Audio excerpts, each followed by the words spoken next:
quanto mais o odiavam, por causa dos seus sonhos e das suas palavras. Feche a Bíblia, coloque no banco, na cadeira. Pegue na mão da pessoa mais perfumada do seu lado. Aperte a mão dele ou dela com carinho até eles falarem aleluia. Pentecostal que não faz barulho está com defeito de fabricação. Feche os olhos. Senhor Deus, eu te glorifico, Pai. Eu te exalto. A noite de hoje, Senhor, será especial para todos nós. Eu tenho certeza que após a leitura desta palavra, os demônios que ouviram-na estão desesperados, batendo em retirada, porque sabem que essa será uma noite de ressurreição, meu Pai. Eu tenho certeza, meu Deus, que as vidas que aqui adentraram vieram porque precisam ser impactadas pela sua graça, pela sua palavra. Então cerca, Senhor, esta casa de espetáculos agora, num raio de 5 quilômetros, onde houver um demônio alojado. Eu dou a esses demônios 5 segundos para desaparecerem daqui, porque se não sumirem, serão queimados pelo poder da sua glória que virá. O segundo pedido que faço é um pedido de atrevimento. Se ainda tenho crédito no céu contigo como pregoeiro da sua palavra, abre a porta do céu sobre este ambiente agora. Envia do céu para a terra uma comitiva de anjos, anjos de fogo, Senhor. Que eles possam trazer brasas de fogo nas mãos, que comecem a esparramar estas brasas entre nós. E onde houver um crente batizado com o Espírito Santo, renova eles.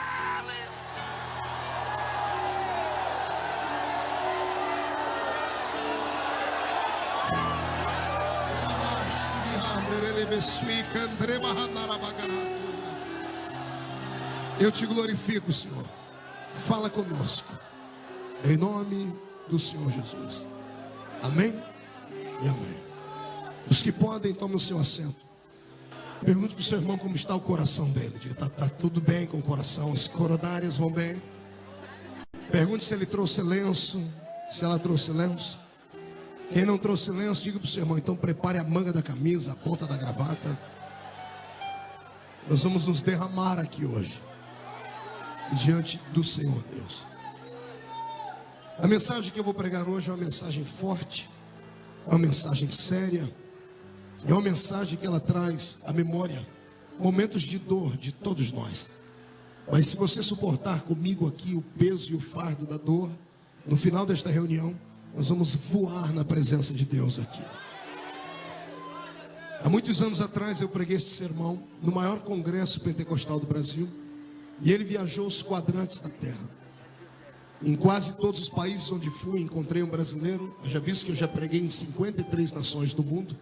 Sempre tem alguém que se lembra do efeito da mensagem, do sonho do homem e o projeto missionário. O Senhor Deus trouxe à minha memória este sermão hoje. Diz: filho, o povo que vai te ouvir precisa de uma ressurreição hoje, e eu vou ressuscitar os sonhos deles hoje. Vou fazê-los sair daqui de pé na minha presença.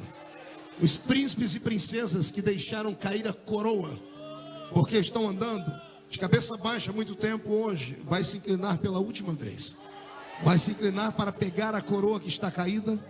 Vamos polir esta coroa, vamos tirar todas as fuligens e ferrugens que estão nela, e você vai voltar a colocar sobre a sua cabeça. E quando sair daqui, os demônios que tiverem juízo vão sair da sua frente, e os desajuizados que permanecerem na sua frente transformar-se-ão em tapete, para que você pise sobre eles e encontre o verdadeiro caminho da vitória. Só quem crê faz barulho para que o inferno inteiro saiba que você está. O sonho de José é uma das mensagens mais belas, é uma das mensagens mais recitadas, mais interpretadas de toda a Bíblia Sagrada. A história de um garoto que conseguiu conquistar o coração do seu pai e contraiu também inimigos no seu próprio lar. A história de um garoto que passou pelo vale da sombra e da morte, não uma, não duas, mas N vezes, e soube com muita maestria glorificar a Deus nos momentos de maior dificuldade da sua vida. E aprove a Deus glorificar e honrar este rapaz. Este é o caminho do justo. Quem suporta a humilhação e a perseguição hoje, viverá para amanhã ver as pessoas que te armaram ciladas pararem na sua frente, ficarem de boca aberta e terem que reconhecer que em você ninguém pode tocar. Porque quando Deus tem um plano na vida dessa pessoa, ele se transforma num intocável. Eu queria até que você olhasse para alguém do seu lado e dissesse isso: eu sou intocável. Ninguém toca em mim, ninguém me maltrata, e fica por isso mesmo. Quem toca em mim encontrará o peso da mão do meu Deus. Quem crê nisso, dê mais um grito de glória forte. Eu costumo dizer que eu sou igual carro-álcool, é difícil pegar, mas depois que pega, a gente vai embora. A história é antiga. Se voltássemos no tempo, faltaria-me agora palavras para falar em que ano foi este episódio. Mas foi bem no início da história de um povo que veio para fazer a diferença neste planeta. Se voltássemos momentos antes do meu Deus escolher Abraão, você entraria comigo pela Mesopotâmia antiga e encontraria outras nações ali.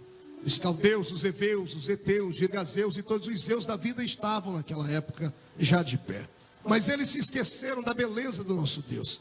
Deixaram de glorificar e adorar ao Senhor, porque seguiram um evangelho falido pregado por Nimrod, depois que ele alicerçou na terra os parâmetros de Babel, que deu início então àquilo que nós podemos chamar de confusão babilônica, que levou todos os homens a esquecerem da única divindade existente. E nesta época os homens criaram pseudos deuses para si. Adoravam então a Baal, Astarote, Azera, Marduk, os pseudos deuses da Mesopotâmia antiga. Criavam imagens daquilo que estava no céu e na terra, juntavam e faziam os seus abestalhados seres para serem adorados. Um dia Deus, muito irado, mas com muita propriedade, levantou um profeta na terra para acabar com a história desses pseudos deuses. E foi o profeta Isaías quem teve a honra de abrir a boca e Deus tomar os seus lábios e dizer: ainda antes que houvesse dia eu era, e não há ninguém que possa livrar alguém das minhas mãos, porque operando eu, quem me impedirá? Depois dessa história, meu Deus entra na Mesopotâmia antiga, na terra de Ur dos Caldeus, a mãe de todo berço pagão da terra, e encontra um homem que na época se chamava Abrão. Eu não sei quem encontrou quem, eu sei que os dois saíram de montadas daquele lugar em rumo à terra prometida.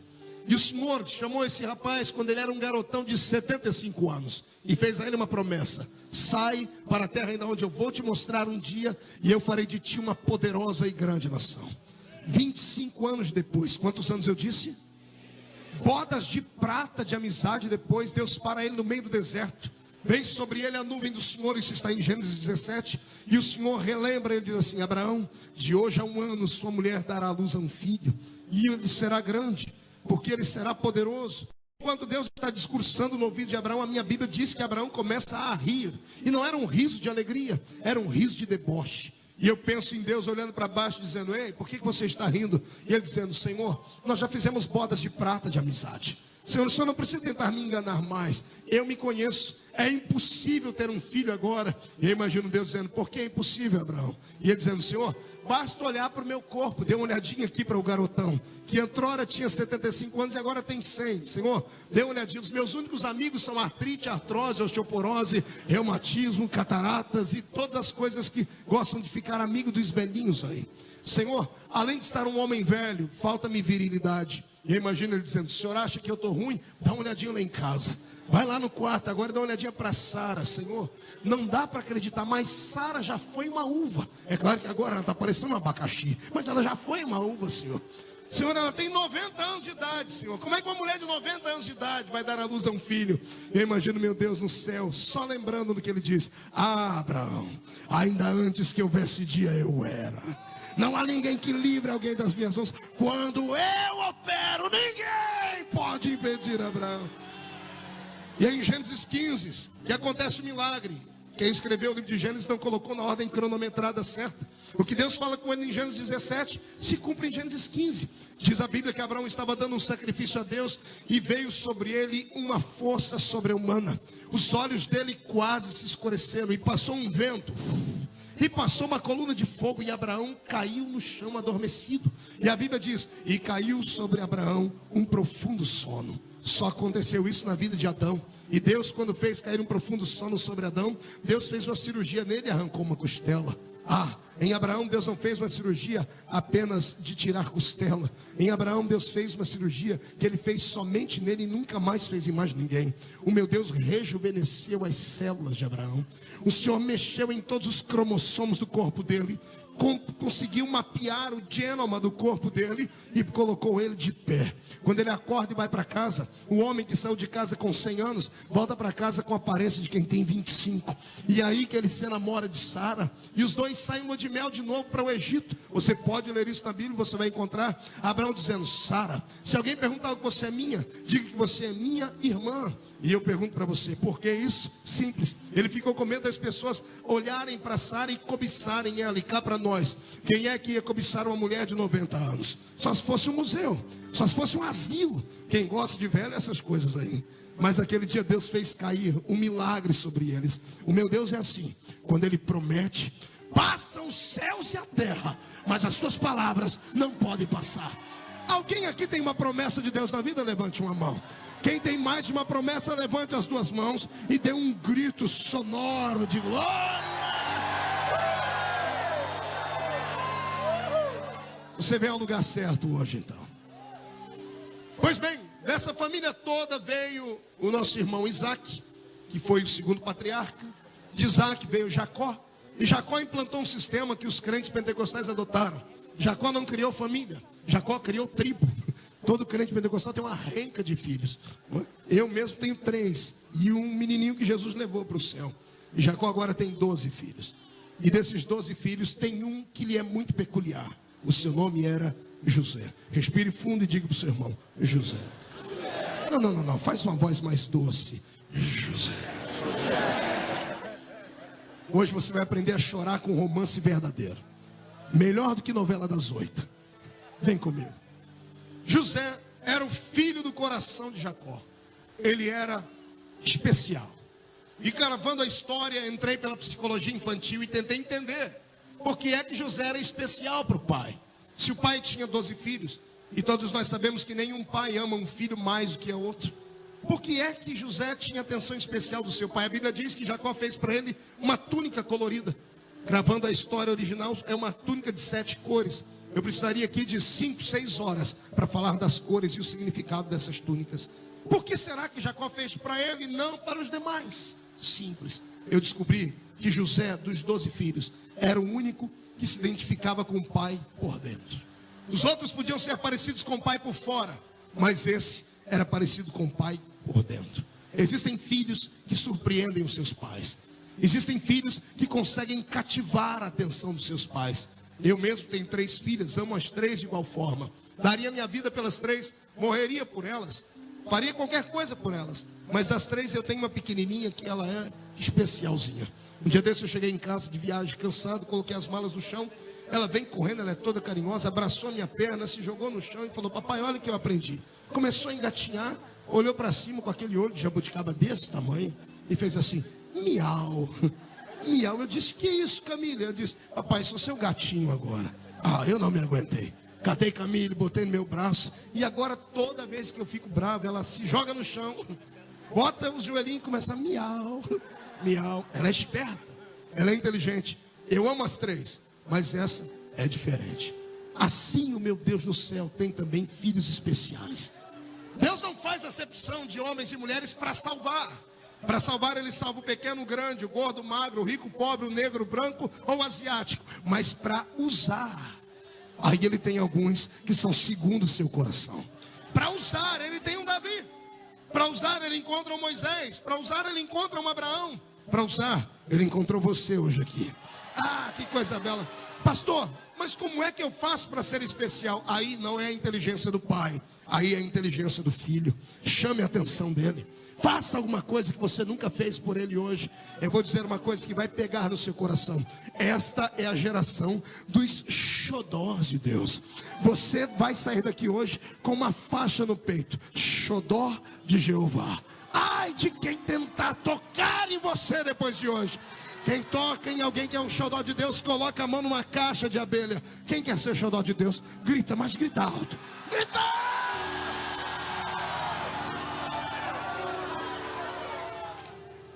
Sabe por que José era o xodó de Jacó? Porque o pai dele era um sonhador. Pense num rapaz que no pior momento da sua existência, fugido do irmão que queria assassiná-lo, enganou o pai, foi por ele tido como um truculento ser desonesto. A própria mãe disse: suma, porque eu não posso te proteger da morte. No meio do deserto, sem roupa de cama, sem comida, sem travesseiro, cansado, deitou. Pegou uma pedra por travesseiro, e ao invés de ter pesadelos, ao invés de não dormir à noite, como a gente fica quando está muito aborrecido, ele colocou a cabeça em cima da pedra, roncou e babou, e ainda sonhou. E o sonho dele foi lindo. Ele viu o céu aberto e uma escada que descia do céu para a terra, e anjos desciam e subiam diante dele. E ele levantou arrepiado na noite e disse: esse não é outro lugar, senão a porta da casa do meu Deus. Eita, que coisa bela! Deus olhou para ele e disse: se esse cidadão tem coragem de sonhar coisas belas na hora da dor e da angústia, eu tenho coragem de preparar para ele uma mesa na presença dos inimigos dele lá na frente. José era filho de um sonhador. E bendito seja o homem que sonha. Você nunca irá além dos seus sonhos. O homem é aquilo que ele estabelece ser.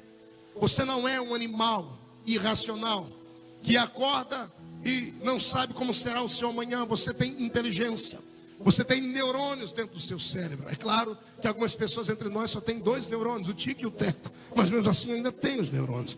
É claro que algumas pessoas insistem em pintar o cabelo de louro, mas isso também não faz mal.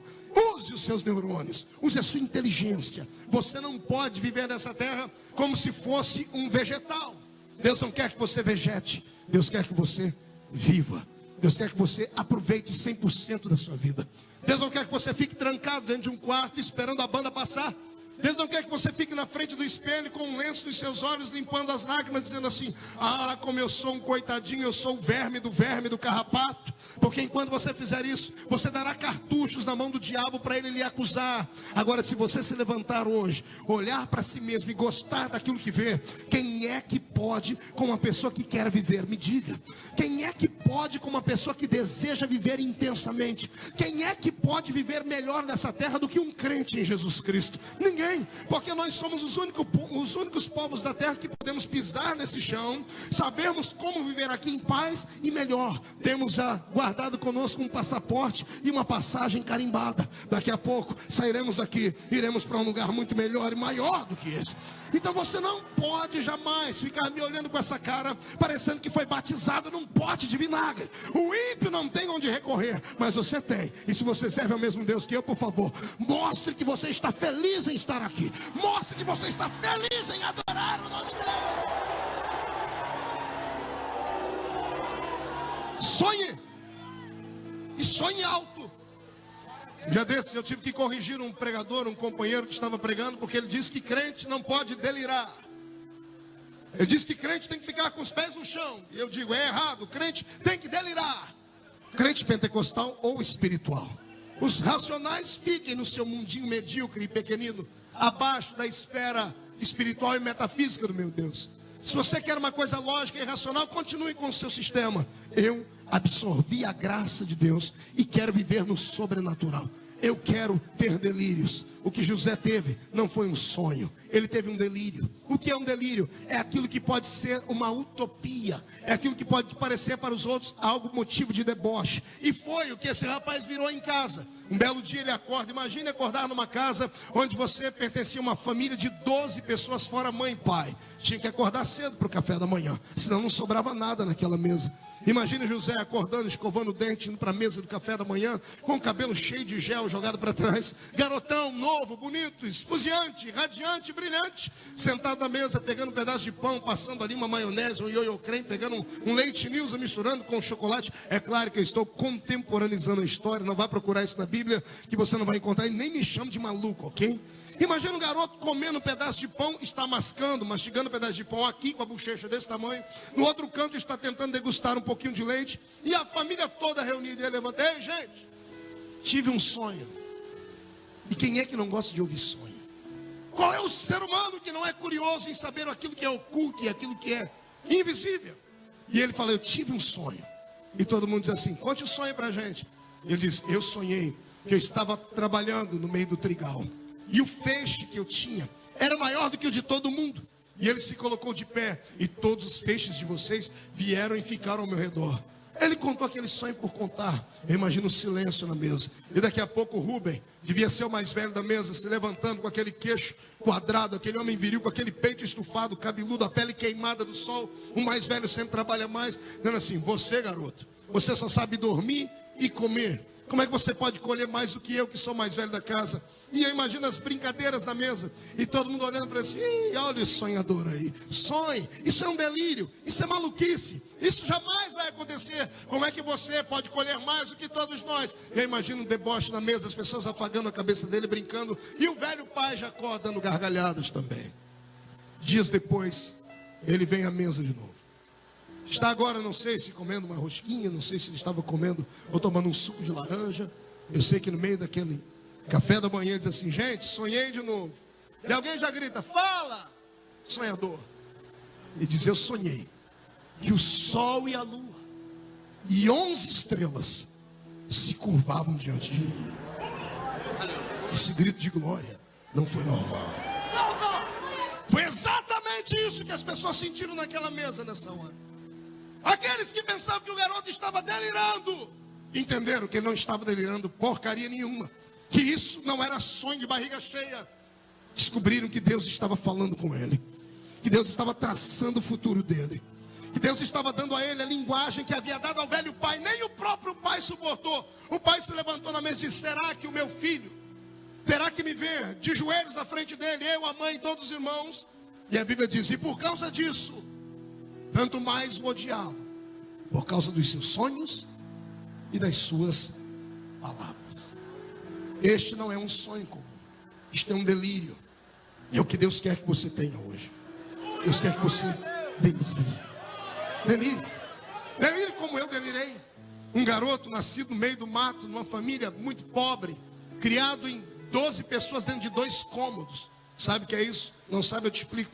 Imagine você acordar no meio da noite coçando a sua perna e começar a chorar e gritar: mãe, a minha perna sumiu, mãe. E a sua mãe: você é maluco, moleque? Não, mãe, eu estou coçando, eu não estou sentindo minha perna. E a sua tia gritar no meio do escuro: é claro, você está coçando a minha perna. A gente dormia num amontoado, parecia um ninho de rato. Panela e pinico na minha casa era a mesma coisa. Pobre de marré, marré, marré. Engraxava sapato com muito orgulho, vendia picolé, ia para a roça apanhar laranja, algodão e café, sem pretensão de futuro nenhuma. Mas o dia que eu entrei dentro de uma igreja evangélica, alguém me disse: é possível Deus pegar o último da fila e colocar na frente. É possível Deus levantar um profeta na terra. É possível. Ninguém nunca mais conseguiu roubar os meus sonhos. E olha que tentaram. E olha que eu encontrei um monte de bizarros ladrões de sonhos no nosso meio. E olha que eu encontrei um monte de gente irracional demais, que só sabe falar a linguagem da terra, que tinham medo que eu me frustrasse no amanhã. Ei, amigo, não tenha medo de frustrar-se. É melhor você sonhar e não ver o seu sonho acontecer, do que você não sonhar e passar a vida inteira como se fosse alguém que veio para esta vida por vir, por obra do acaso. Eu não nasci por obra do acaso. Você não nasceu por obra do acaso. Você não está aqui porque o método contraceptivo da sua mãe e do seu pai fracassaram. Você não está aqui porque você nasceu de um aborto que não deu certo. Mentira. Você está aqui porque um poder invisível no céu queria que você estivesse, determinou a sua estada aqui, e o meu Deus vai te honrar. Você pode acreditar nisso? Então dê mais um grito de glória para esse lugar tremendo.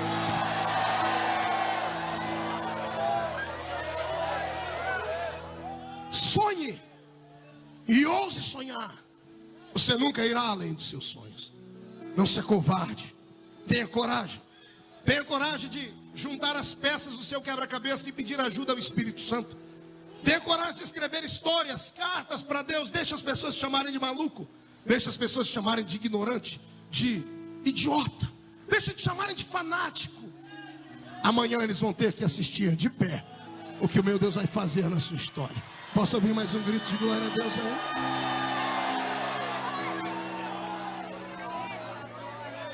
Vivemos numa era onde os sonhos foram roubados. Satanás, o nosso ardio inimigo, tem um dom que nós não temos. Ele tem o dom da paciência. Oxalá que a igreja tivesse esse dom. A paciência.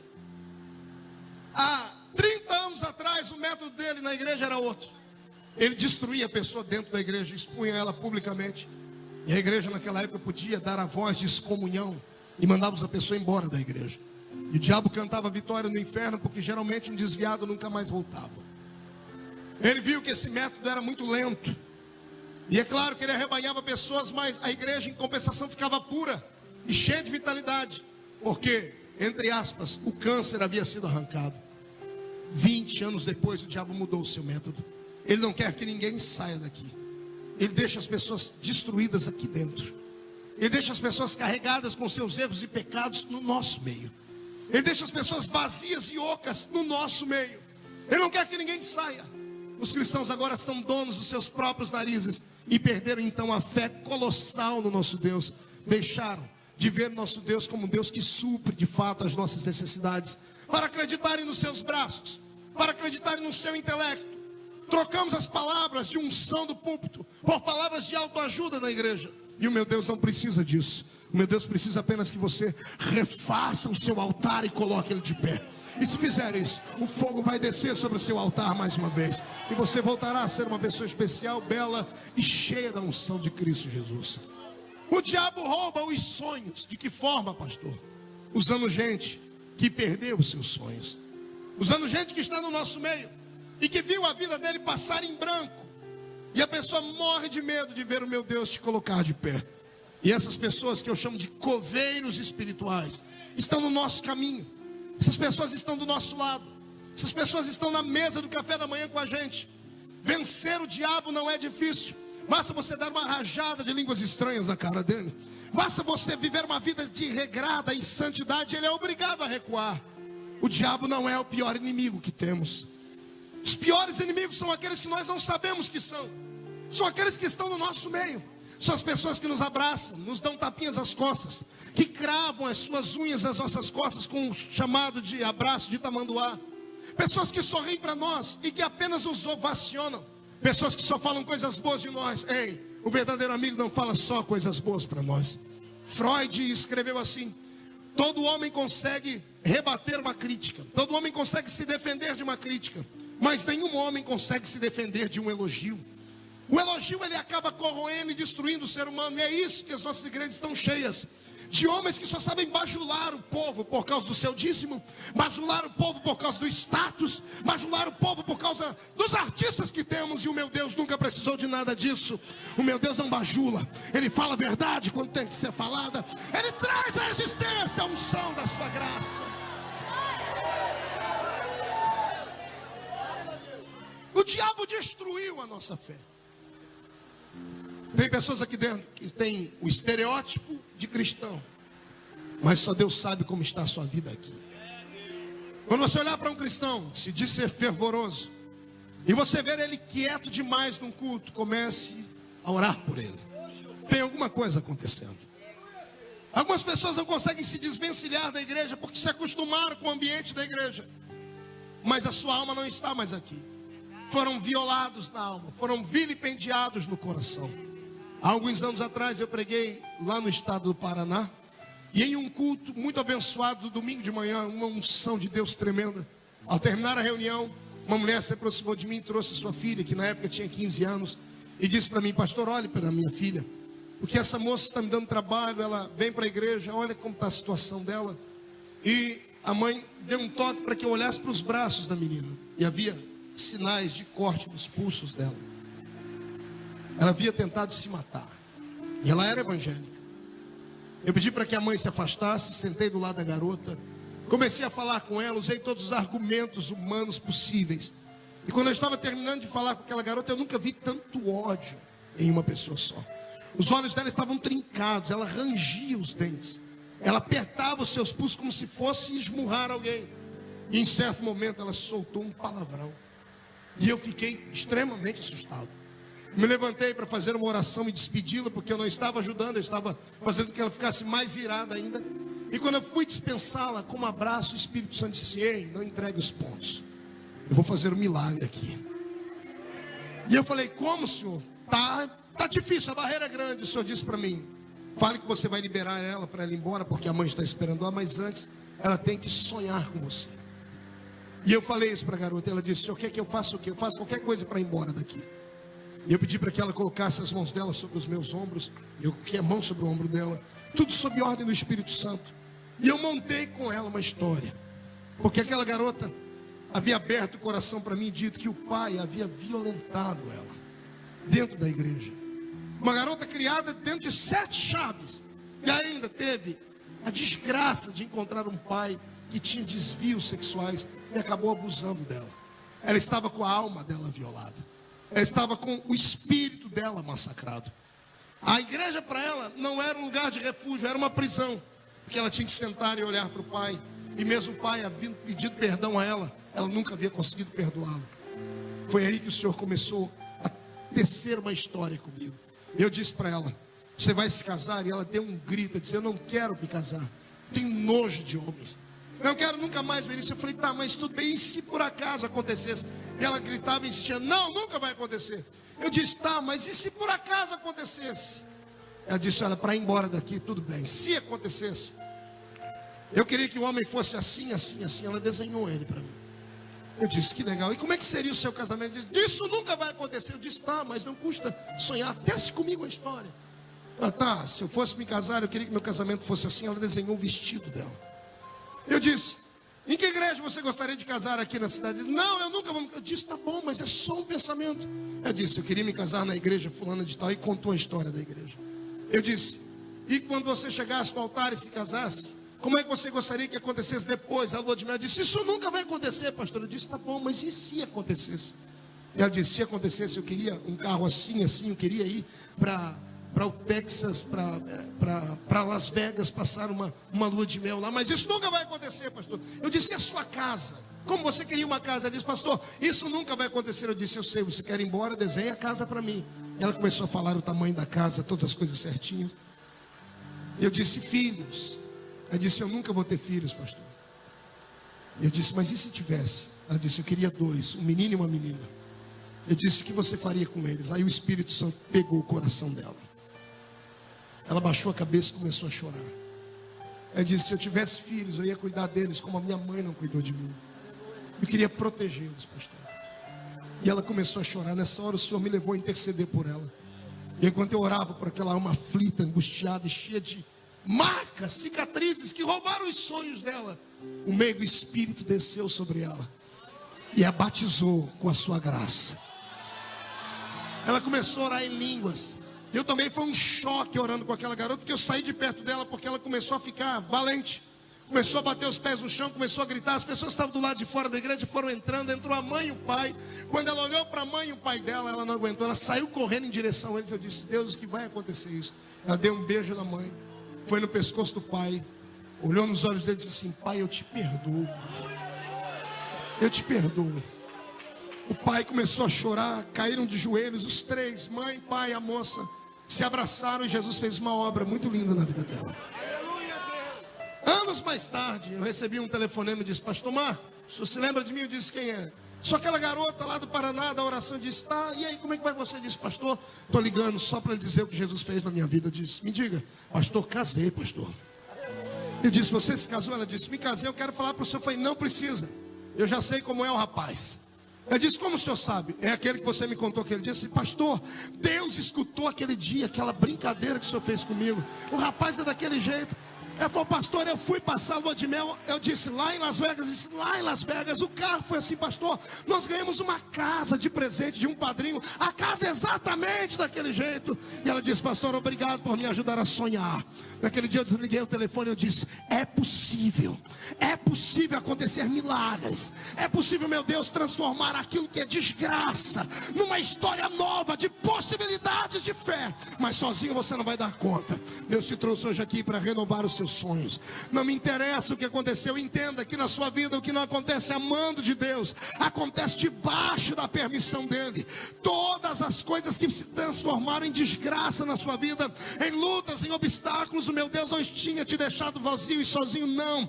Ele permitiu aquilo porque ele sabia que você daria conta de superar, de vencer. A minha Bíblia diz que o meu Deus não dá uma luta maior do que aquela que você pode passar. Se você já passou por ela e está vivo, respire fundo, jogue Satanás para trás, agarre as promessas de Deus, porque o meu Deus vai transformar a sua vida num palco de glória novamente.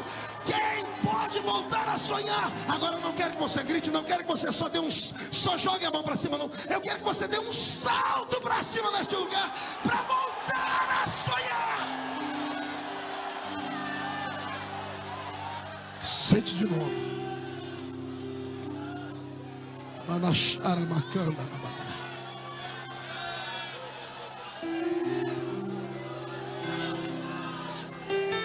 Sonhar é bom.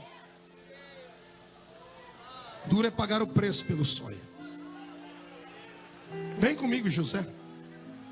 Vem correndo pelo campo, levando consigo 11 marmitas, ou melhor 10, porque o seu irmão mais novo é Benjamim, ele está em casa. Vem levando 10 marmitas para os seus irmãos trabalhando no meio do mato. Vem cantarolando. Quem sabe cantando a música da Chapeuzinho Vermelho. Pela estrada fora eu vou bem sozinho, levar as marmitas para os meus irmãozinhos. Chegue perto dos seus irmãos agora e veja eles com um sorriso malicioso no rosto e dizendo: José, temos um presente para você hoje. E você, com alma pura e branda, dizer a eles: eu quero o presente. E eles falando para você: fecha os olhos, nós vamos te conduzir até o presente. E você, de olhos fechados, tendo 5 irmãos à esquerda, 5 irmãos à direita, te levando para perto do seu grandioso presente. E eles dizendo: está frio, José, está frio, está esquentando. Está chegando perto, José. E a ansiedade dizendo assim: gente, vocês se lembraram de mim, obrigado. E de repente eles dizem: pode parar, José, o presente está na sua frente. A gente conta até 3, no 3 você abre os olhos para receber. 1, está pronto, José? Estou. 2, tudo pronto, José? Sim. E antes do 3, 20 mãos, 10 pares de mãos encostam nas suas costas e diz: 3. E quando ele abre os olhos, tem uma cisterna na frente dele. E ele caiu dentro da cisterna. Eu estudei sobre as cisternas do mundo antigo. 7 metros de profundidade, cheia de lodo, casa de aranhas e baratas, sanguessugas e toda sorte de bicho pestilento, peçonhento, casa de escorpiões. E lá está o garoto dentro daquele lugar. Sabe Deus como ele caiu ali? E a única coisa que ele escuta é o grito de risadas debochadas em cima. E ele olha para o céu e o que ele vê? Apenas a abertura da cisterna. E lá em cima um céu azul, iluminado por um sol que não consegue chegar perto dele. E aqui de baixo ele está gritando, não sei se machucado, se arranhado, se com as pernas quebradas. Ele está gritando: gente, brincadeira sem graça, me tirem daqui. Lá de cima alguém diz: ô sonhador, sonhe. Você não ia ser grande, maior do que nós. Olha onde você está agora, bem abaixo de nós. Quer ver o seu sonho concretizado, crente? Se prepare para ser humilhado. Se prepare para ser jogado abaixo de todos. Ninguém será aceito sem antes ser rejeitado. Eu falei isso ontem na cruzada. Se Deus tem algo grande na sua vida, se prepare para virar um saco de pancadas de pessoas insensíveis, que serão de alguma forma um instrumento de Deus para te moldar. O sofrimento é uma escola. É a escola que Deus escolheu para te graduar. E Deus quer ver se você tem hombridade e caráter de passar por essa escola sem pestanejar, sem debochar dele. E por favor, se está dentro da cisterna, não murmure. Contudo, você ainda está vivo. E o que importa é viver. E o que importa é saber que você ainda pode fazer isso, ó. Nada como um amanhã, nada como um dia após o outro. Nada como o nosso Deus trabalhando na eternidade, criando novas histórias, escrevendo novos projetos. E você continua sendo o protagonista da história dele. Deixe se levantar os inimigos, deixe se levantar as pessoas que vão te ver jogada no chão agora. Não tente entender os planos de Deus, apenas aceite os planos de Deus como eles são. E eu te encontro do outro lado do Mar Vermelho. Eu te encontro do outro lado para a gente cantar o hino da vitória. Todos os que estão aqui, pastor Joelson, todos os que estão aqui, Gilmar, tem um Mar Vermelho para atravessar. E nem todos atravessam o Mar Vermelho de igual forma. Uns vão atravessar o Mar Vermelho em cima de um cavalo, porque vão ter possibilidades para isso. Outros vão atravessar o Mar Vermelho com a robustez física da sua saúde. Mas e os doentes? E aqueles que tinham que vir arrastados em macas? E as crianças de colo? E a sua mãe com 2, 3 crianças que não tinha velocidade na perna? Como é que eles iriam atravessar? Não olhe para trás. Não deixe se intimidar por Faraó. Se Deus abrir o caminho, passe por ele. O que importa não é que alguém vai chegar primeiro do que você. O que importa é que todo mundo que chegar lá primeiro que você vai ter que te esperar. O cântico da vitória não é cantado por um só, é cantado em coro. O que chegou primeiro tem que esperar o último chegar para se alegrar junto. Eu profetizo que o seu tempo está chegando. Posso ouvir mais um grito de glória a Deus de alguém que está atravessando o mar?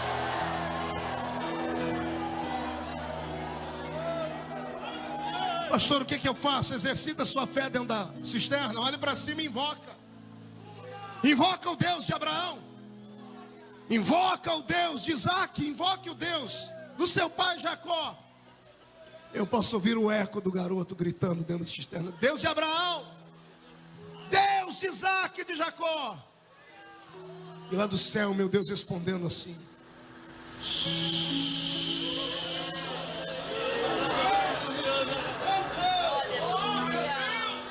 o silêncio de Deus machuca. O silêncio de Deus arranca pedaços da gente. O silêncio de Deus tortura. De uma vez, no momento de agonia na minha vida, eu gritei para o Senhor, disse: Senhor, por que o Senhor não fala muito? Deus é um ser que não fala muito. Já reparou na Bíblia? As frases dele são célebres, mas são frases de uma frase só: eu sou o que sou. Ponto final. Eu atravessarei contigo, eu chegarei de lá com você. Ponto final. Não temas, porque eu sou contigo. Ponto final. Eu perguntei: Deus, por que o Senhor fala tão pouco? Ele disse para mim: filho, eu sou um ser que sou alienado à minha palavra. Eu estabeleci a lei da minha palavra. O que eu falo, sou obrigado a fazer. Por isso eu não falo de qualquer maneira e não falo pelo impulso da emoção. Homem fala do impulso da emoção. Homem promete uma coisa de pé e não sustenta sentado. Deus não. O Senhor disse para mim: filho, eu sou um ser que falo pouco, mas quando resolvo falar, sai de baixo. Quando eu falo, tudo que eu falei vai acontecer. Nem que eu tenha que mover a história, nem que eu tenha que parar o sol e a lua, nem que eu tenha que trazer de volta o morto que está na tumba há 4 dias, nem que eu tenha que fazer o machado flutuar em cima das águas. Quando eu falo, eu faço acontecer. Meu corpo está arrepiado agora, sabe por quê? Porque se ele abriu a boca para falar agora, é porque o seu milagre está vindo aí nas asas do vento. Se prepare, porque ele sentará nas asas de um querubim e voará para entregar o seu milagre. Quem acredita nisso, comece a adorar.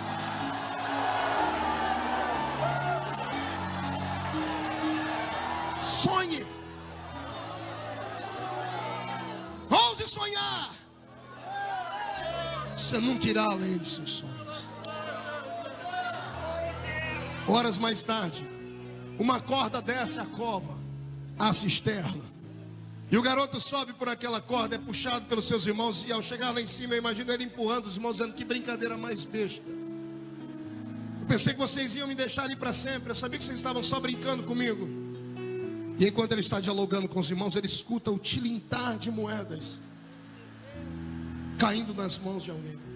E quando ele olha, eles veem os seus irmãos negociando com os escravoeiros do deserto. Os homens que compravam almas e vendiam para senhores feudais. E quando José vê aquilo, um dos seus irmãos que está recebendo dinheiro aponta e diz assim: o escravo é aquele ali. Quando ele aponta o dedo, todos os irmãos olham para trás. Eu imagino José olhando para trás também, só que não tinha ninguém mais atrás dele. E quando ele olha, todos estão apontando para ele. Vem um homem maligno com uma algema que prende os seus braços, prende os seus pés. 4 correntes, uma em cada mão, uma em cada pé, ligadas a um elo de uma corrente que vai até a couraça de um cavalo. E eles começam a arrastar o garoto para longe da visão dos seus irmãos. E vai José sendo arrastado. E a pergunta que não quer calar é essa: por quê? Por quê? É a pergunta que atormenta a vida do crente. Por quê? Porque Deus te abandona. Porque Deus te deixa sozinho. Porque o filho está com câncer. Porque o emprego foi embora. Porque as pessoas te abandonaram. Porque tudo na sua vida dá errado e na vida de todo mundo dá certo. Por quê? Por quê? E a silhueta dos irmãos vão ficando para trás. E ele começa a gritar: Rubem, Judá, ei, parem com isso, essa brincadeira já foi longe demais. E eles estão debochando, rindo, indo embora. E ele agora no desespero faz como qualquer filho faz: grita o pai e a mãe. E o pai e a mãe não estão ali para ouvir. Tem dias na vida da gente que não tem pai, nem mãe, nem irmãos, nem ninguém para nos ouvir. Tem dias na vida da gente que somos aprisionados pelas circunstâncias. E o desespero da solidão bate forte aqui dentro. Ser um ser humano não é fácil. Viver é uma aventura. É uma aventura que você tem que saber levar a vida. Porque senão você pega um revólver e dá um tiro na cabeça. Foi para isso que Jesus te trouxe para perto dele. A diferença do ímpio e do justo talvez seja essa: todos se desesperam, mas o ímpio não tem onde recorrer. Então ele se droga, bebe cachaça, se atira do alto de uma ponte, enforca-se, dá um tiro no ouvido. O crente, ele passa pelo mesmo vale, sente as mesmas dores, porque ele é de carne e osso. Mas ao invés de fazer isso, ele vai para dentro do quarto dele, fecha a porta atrás dele, crava o joelho no chão e se esconde à sombra da cruz. E já não tendo palavras para orar, ele começa a gemer. E esse gemido vai subindo. E é o Espírito Santo que intercede por nós com gemidos inexprimíveis em cima. Há um tempo para tudo. O cálice da dor e do sofrimento que Deus estabeleceu para que você o bebesse está sendo enchido gradativamente com o seu gemido e com as suas lágrimas. Lágrima de crente não desaparece. Lágrima de crente é oração sólida. Nunca ouviu isso? Escreve: lágrima de crente é oração concreta, é oração materializada. Aquilo que você fala aqui, quando você derrete em lágrimas, você transformou todos os seus sentimentos em lágrimas. E a minha Bíblia diz que o anjo do Senhor colhe em uma taça e leva lá em cima no céu e despeja diante do altar de Deus. Deus só está esperando esse cheiro ficar um pouquinho mais intenso. Quem sabe hoje à noite? Quem sabe hoje à noite Deus vai sentir o perfume do seu sofrimento pela última vez e vai se levantar e vai dizer: basta.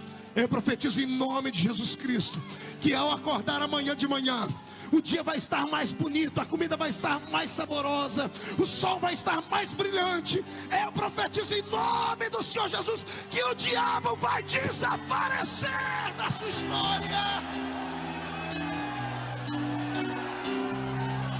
Aguenta. Vai passar. O rapaz é levado para uma praça pública para ser revendido. Está seminu, banhado. As pessoas de forma humilhante vêm olhar os seus dentes, os seus ossos, a textura da sua pele. Ele é apalpado por todos. Até que chega um homem chamado Potifar e o compra. E leva o rapaz para dentro do seu palacete. O rapaz começa esfregando o chão. Mas quando Deus está na vida de alguém, a pessoa não fica lá embaixo para sempre. A pessoa pode estar aprisionada, mas ela é diferente de todas as pessoas que estão lá, porque a glória da bênção de Deus marca a vida da pessoa. E ele que começa esfregando o chão, dias depois é o mordomo da casa, está cuidando da casa. E o rapaz tinha unção de Deus, e a unção atrai. Grave essa sentença. Olha para o seu irmão e diga: a unção de Deus atrai. A unção atrai o que presta e o que não presta.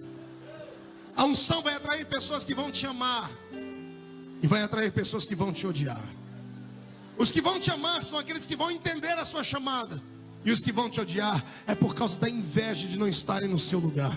De qualquer forma, você terá a bênção de Deus sobre a sua vida. E a unção de Deus na vida de José fez a mulher de Potifar se encantar por ele. E a infeliz, cheia de pombagira, olhou para o nosso irmão José e se encantou e se insinuou para ele. Chegou um dia que ela agarrou José. E o garoto era crente. E ele se esquivou e deixou a capa na mão dela. E perna para quem tem.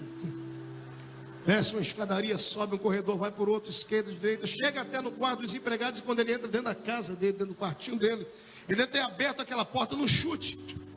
Quando entrou, fechou a porta, botou trinco, cadeado, botou a tramela, pegou uma cadeira, colocou atrás, encostou na parede e ficou. E daqui a pouco o sentimento de prazer invade a alma, o prazer de vencer o pecado. Ele deita na cama, o coração acelerado, vai desacelerando, vai olhando para o céu, vai começar a rir. Senhor, quase fui. Pense numa mulher bonita. Era a mulher de Potifar. Ela não era igual a umas e outras que a gente olha e não sabe se está de frente ou de costa. É só uma baranga. Não. Aquela mulher era sensual, era bonita. Para ser mulher de um estadista, era uma mulher que chamava atenção. Imagina José negociando com Deus. Senhor, já enfrentei tudo: cova, abandono, humilhação, esfreguei chão, mas agora te provei que sou fiel, Senhor. Eu não pequei. E lá vai o sonhador de olhos fechados dizendo: Senhor, eu vou sonhar que amanhã de manhã o dia vai ser diferente. Vão bater na minha porta. Potifar vai vir com uma coroa para me coroar, porque esse é o sentido da vida. Quem é fiel tem que ser abençoado. E dorme o rapaz o sono da inocência. De repente, a porta começa a bater. E ele olha pelo olho mágico e vê Potifar, a mulher, os soldados. E eu imagino ele olhando para o céu, dizendo: Senhor, já chegou meu milagre, minha bênção. Se ajeitando, vai para o espelho, arruma o cabelo. Quando ele abre a porta para receber o senhor Potifar, a mulher olha para ele e diz para o seu marido: foi ele. Ele tentou me violentar. Ele tentou contra a minha honra. José tentando se explicar, e antes que ele se explique, a mão de Potifar deve ter descido sobre o seu rosto. Caído no chão, ele tenta olhar para os seus algozes e tentar se explicar. Era tarde demais. Soldados prendendo seus pés, as suas mãos, sendo chutado e esbofeteado. E por dentro a pergunta que não cala: por quê?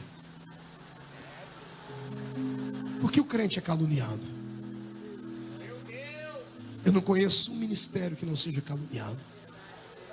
Eu não conheço um homem de Deus, uma mulher de Deus, que não traga a marca da calúnia sobre as suas costas.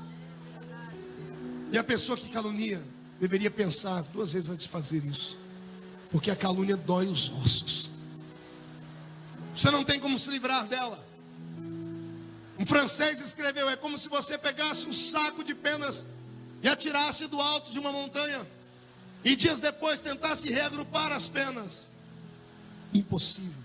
Sempre vai ter uma voando.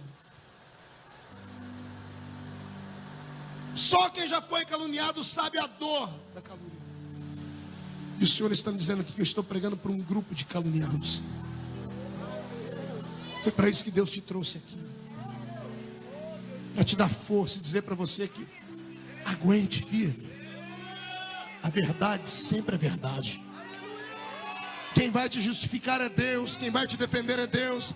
Quem vai mostrar para os homens que você não é nada daquilo que eles falam é o próprio Deus. O Senhor manda um recado para você hoje. Ele manda dizer para você que Ele comprou a sua briga. Ele diz: minha vingança. Só aguenta o tranco, aguenta firme. Vai passar. Levanta a mão direita para o céu comigo, chacoalha a mão, coloque nas costas do seu irmão, faça um carinho nele, faça um carinho nela. Diga para ele: aguenta, vai passar.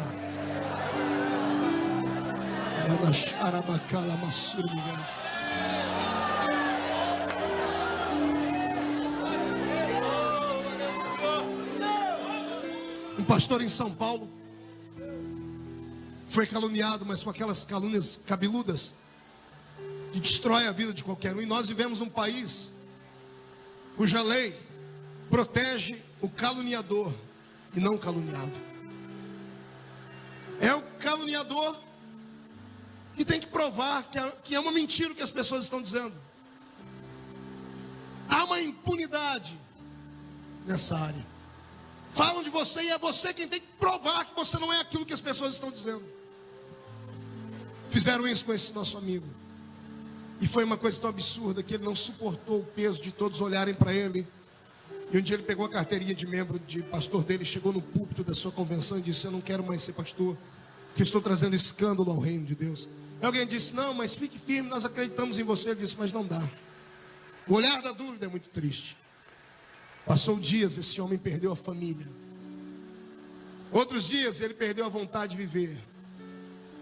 Foi visto andando pelas ruas de São Paulo pedindo esmola, bêbado, caído numa sarjeta, porque um desgraçado caluniador, não sabendo e não medindo as consequências das suas palavras, roubaram a vida dele. Um dia ele estava passando perto de uma casa, ele era na casa do pai de Oxum. Ele estava bêbado, entrou lá dentro, era um terreiro de macumba. E 32 pessoas lá dentro com seus atabaques, dançando, girando. E quando viram ele entrar, pararam a música porque ficaram com pena dele. A situação dele era tão lamentável que ficaram com pena dele. Ele embriagado, sujo, com um semblante de quem estava morrendo. E o pseudo pai de santo lá, o pai de chiqueiro, mandou chamar ele à frente e disse: o que você tem, amigo? Eu não tenho mais nada. O que você precisa? Ele disse: eu preciso de paz.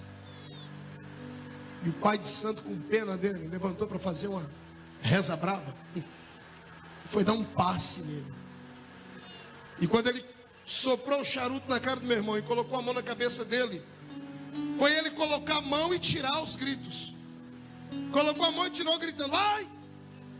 E todo mundo falou: ai o que? Ele disse: a cabeça desse homem está rachada, mas tem fogo ainda dentro dela. Ele abriu os olhos, segura. Ele abriu os olhos, mesmo embriagado, disse: o quê? O homem disse: sai para lá, você me enganou. Ele disse: enganei porque você tem fogo na sua cabeça ainda. Tem fogo aí dentro. Esse pastor, ainda sob efeito da cachaça, abaixou os olhos, começou a chorar e disse: Deus, prova que ainda tem fogo aqui. Se tem fogo na minha vida. Ele se levantou, apontou o dedo para todos aqui e disse: se tem fogo na minha vida, eu quero que todos os demônios se curvem diante do seu nome aqui dentro. Caíram 32 pessoas endemoniadas naquele dia. E ele agora sarou, foi colocando a mão na cabeça e dizendo: sai em nome de Jesus, sai em nome de Jesus. Hoje lá não é mais casa do pai de Oxum, é casa de oração das Assembleias de Deus. O caluniado foi justificado pela fé. A família voltou. Ele carrega no corpo as cicatrizes, mas está de pé. Interior de Minas Gerais, uma mulher entra dentro do culto às pressas, correndo, com um bebezinho no colo, e um jovem pastor missionário solteiro ali dentro. E ela pega o bebê e joga nos braços e diz assim: o filho é seu, trate de cuidar e assumir as responsabilidades. E sumiu a mulher. A igreja parou, não deu tempo de fazer mais nada. Começaram a se levantar e ir embora, dizendo assim: esse pastor pecou, teve um filho com a mulher, não quis assumir. Desgraçaram a vida dele. E ele aguentou o tranco sozinho. 8 anos depois, a mulher entra naquela igreja. E ele está lá sentado nos bancos, não se desviou da fé. E ela procura ele, e quando o encontra, ela pede a oportunidade na igreja. Diz: há 8 anos atrás eu entrei aqui dentro, com um bebê no colo. E entreguei para aquele homem que era o pastor aqui. Eu quero dizer que ele não era o pai da criança. Mas eu não tinha ninguém nessa cidade que eu pudesse confiar. Só ele tinha condições de cuidar do meu filho. Porque é um homem justo, temente. 8 anos perdido da vida dele.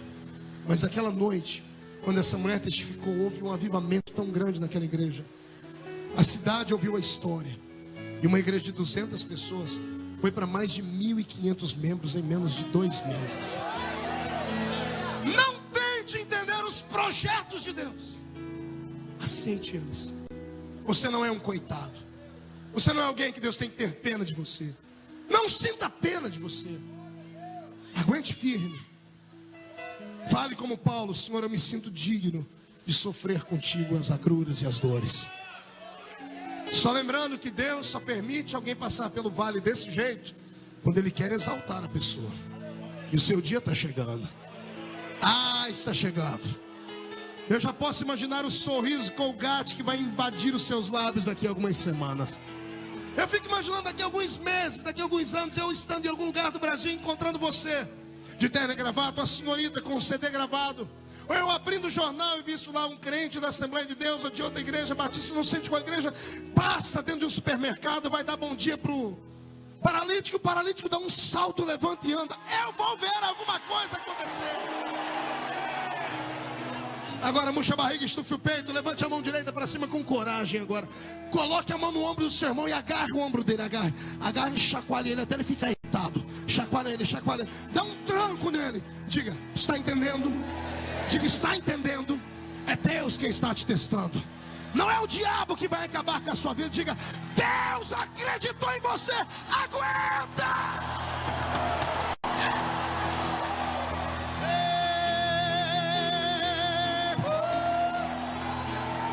Aguenta firme.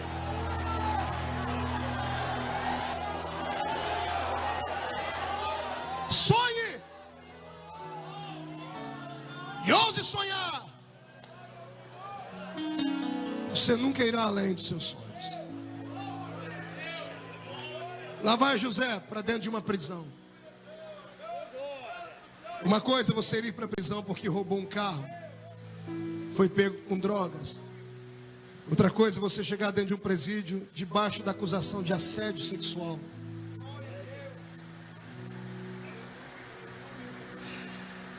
Presos pegando canecas e batendo nas grades, dizendo assim: temos carne fresca chegando. O carcereiro já havia avisado: olha, está vindo um homem aí que abusou da mulher do seu senhor. Você já viu um preso entrar na cadeia debaixo desse crime? Eu já.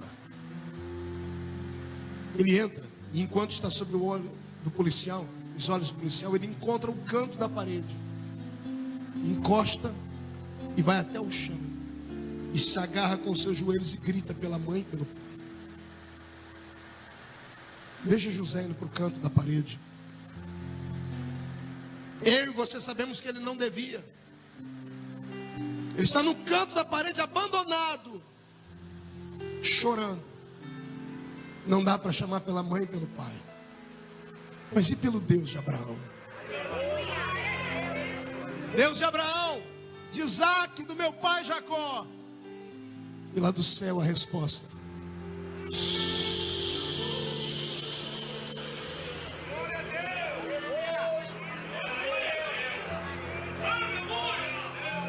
inclina a sua cabeça. Chora.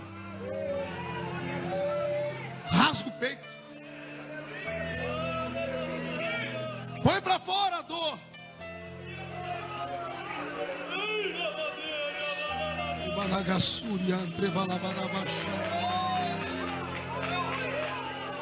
Você não é o único que sofre.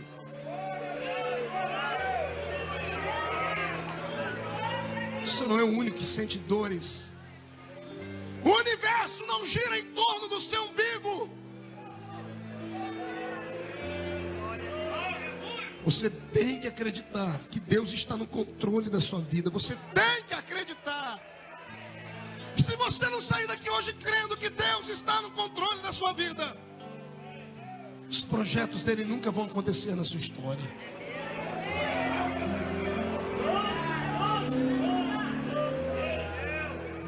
O que fazer com o silêncio de Deus? Houve uma madrugada na minha vida e na vida da minha esposa que está ali, que nós gritamos demais. Alguns já conhecem a história. Ontem eu até falei alguma coisa sobre isso. Quando nós estávamos gerando um sonho, o sonho do menininho, do filho homem, do machinho que todo pai quer ter, aquele que vai levar o sobrenome da sua existência para sempre, vai dar continuidade à sua linhagem. Nós estávamos já bem avançados em meses, quando ela foi internada com hemorragia, foi reinternada. Dessa vez eu chamei o médico, que era um amigo meu da época das vacas gordas, que nessa época agora eu vivia da fé. Eu disse a ele: doutor, cuide da minha esposa. Ele disse: Marco, fique tranquilo, vai dar tudo certo, o bebê está seguro. Eu disse: eu não tenho mais dinheiro para pagar plano de saúde. Ele disse: fique tranquilo, ela está pelo SUS, mas eu vou cuidar dela. Uma semana depois eu chego de viagem, a alta está dada. E quando eu fui buscá-la, o médico diz: olha, tem alguma coisa estranha acontecendo, porque o líquido da placenta sumiu. E ele não teve explicações lógicas para isso. Eu disse: mas o senhor falou que estava de alta. Ele disse: é, mas eu não sei o que aconteceu, sumiu. Ele viu meu desespero e fez uma nova ultrassom. Ele começou a escrever um papel, transferindo ela para um outro hospital. E eu desesperei agora, no Hospital das Clínicas em Ribeirão Preto. E a gente sem carro na época, não tinha condições de ir para lá. Foi uma luta muito grande. Eu me lembro que quando chegamos até o hospital, às 7 da noite, ela foi atendida às 2 da manhã quase. Quando entrou lá dentro da sala, aquele médico, não era um médico, era um açougueiro, não atendeu ela em 5 minutos. E saiu no corredor me chamando: quem é o senhor? Feliciano. E eu cheguei: pois não, senhor. Disse: olha, não há o que fazer mais, o bebê está morto, e o senhor tem que levar ela embora, nós não temos leito para interná-la aqui. Eu parei e disse: moço, calma, é muita informação, o que aconteceu? Diz: não tem explicação mais, o bebê, ela chegou aqui, o bebê já estava morto, nós temos aí mais de 1000 pessoas para atender, não temos leito, então leva ela para casa, o organismo dela deve colocar o bebê para fora em 3 dias, se o bebê não sair em 3 dias, você procura o médico, porque ela pode ter algum tipo de sequelas. E eu fiquei parado, olhando para o médico. Daqui a pouco, atrás daquele biombo onde as pessoas trocam, sai a minha esposa. Eu já disse para ela: o único erro que ela fez na vida foi ter casado comigo. Sai ela lá de trás, me dá um abraço. E eu lembro até hoje, pergunta dela aqui nesse ouvido: por quê? Onde eu errei?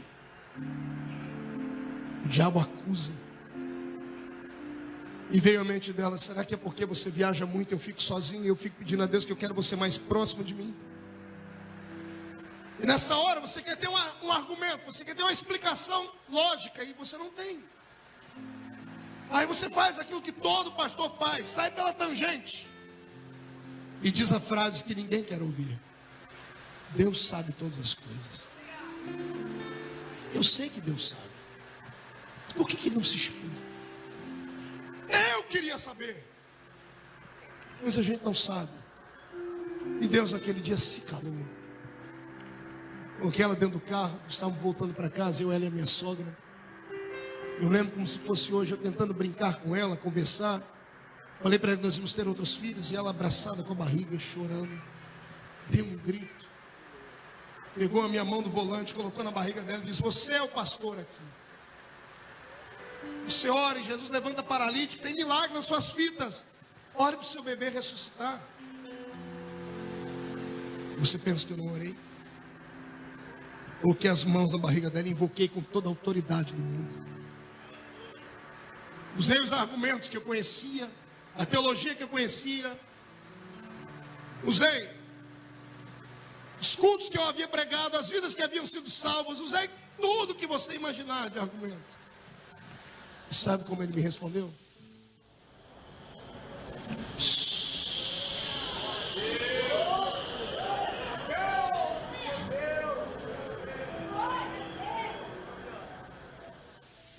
Aquela noite foi negra. Ela dormia debaixo de sedativo, abraçada com a barriga, e eu não conseguia dormir. Fui para um quartinho que eu tinha feito, um escritório. Dobrei meu joelho e comecei a gritar: Deus, fala comigo, Senhor. Me explica. Qual o problema? O que aconteceu? Por que meu bebê foi embora? E a gente começando a arrumar as roupinhas, o enxoval. Você não é o único que sofre. Se você quer uma unção de Deus sobre a sua vida, prepare para pagar. Eu não sei qual o preço que Deus vai cobrar de você. Deus vai te levar no limite. Deus vai te testar. E por favor, esteja pronto para ser aprovado no final. Eu levantei na madrugada, olhei para a parede, um monte de diploma de teologia, eu queria rasgar tudo. Eu olhei para os livros, para a estante, eu tinha lá na época, acho que 14 bíblias que eu havia lido, 16, não me lembro agora na época. Eu olhei todas aquelas bíblias, eu queria queimar tudo. Eu me decepcionei. Eu esperava mais dele.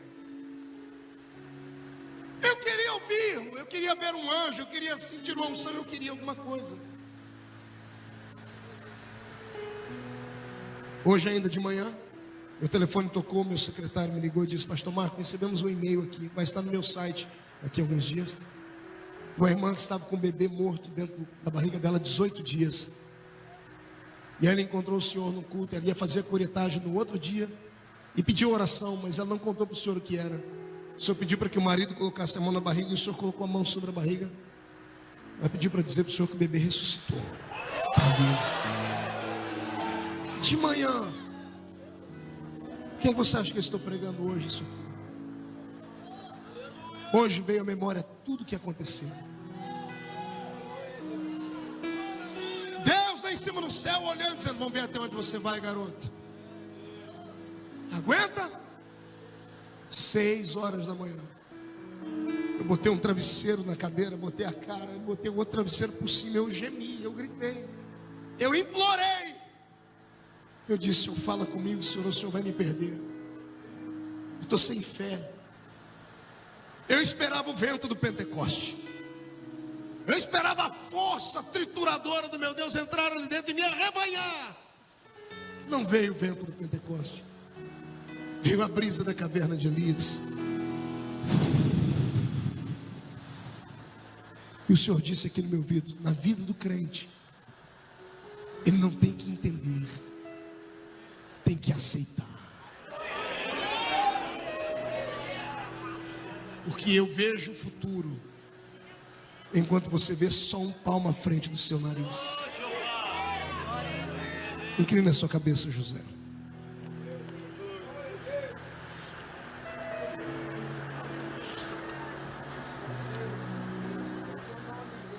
Que foi que morreu na sua vida, amado?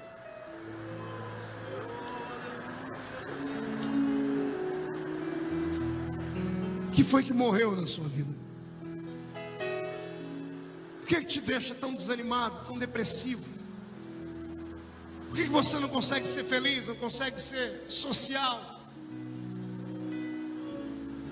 O que está acontecendo com a sua história? Que te fez ficar enclausurado num mundinho pequeno? O Senhor te trouxe hoje aqui, talvez não para aliviar a sua dor, mas só para te dizer: aguenta. Não dê o braço a torcer. Não se acovarde. Vai passar. É só uma noite. O amanhecer está vindo aí. Aguenta, José.